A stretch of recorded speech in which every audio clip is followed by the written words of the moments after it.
Hey, good morning. This is Brenda Devine from Discover Your Purpose. Hey, I want to continue our conversation about how I discovered my purpose. The other day, I wrote down 14 different points about how I discovered my purpose. Now, I can't tell you how to discover your purpose, but I can tell you this, that if you want to know what your purpose is, you need to ask your Creator.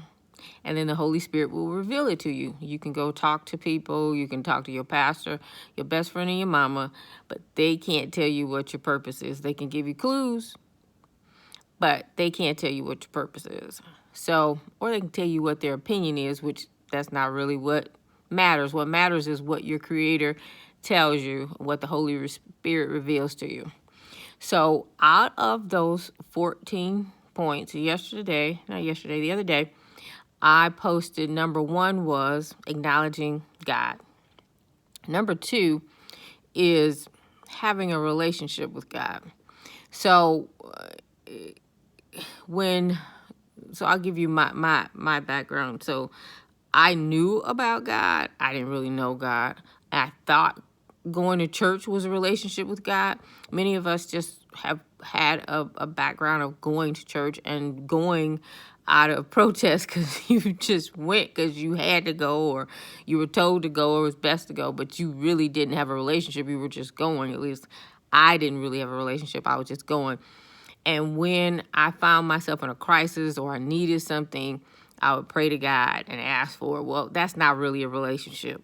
So think about it like this. When you have a relationship with your mate, your spouse, your children, you spend time together. You get to know each other.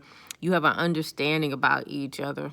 And it's the same thing with having a relationship with God and getting to know him. You spend time, you read his word, which communicates to you. You create a space in your life where you prioritize him first, and you start pushing all the other things backward instead of having everything in front and having a relationship with things and people and your past and your emotions. You push all that back and you start to have a relationship and push him up front, and you have that relationship with him. So you make him a priority in your life. And that's how you have a relationship, just like a relationship with a mate or a spouse. You start to spend that time and you find things and understand things about them. You start to learn things about them that you appreciate and you love. And because you feeling that love, you want to reciprocate it. And you want to reciprocate it back to God. And how do we reciprocate that? We love him. We spend time with him. We have a relationship with him. We talk to him. Prayer is talking. We read the Bible. He's communicating. We are obedient. We work on being, and I know that's hard. That's another thing. We work on being obedient because that pleases him.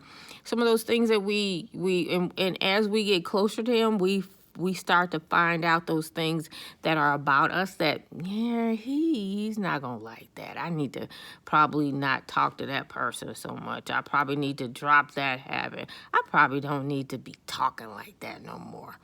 You start to do those things. You start to get rid of or start to identify and eliminate those things that you know that displeases God. That's not good for the relationship. So, number 2 is having a relationship with God. So think about it like creating space. Start to push away the things that are distracting you and create some space for him. Create space in the morning. Good morning. How are you? How are you, God? What do you want me to do for you today?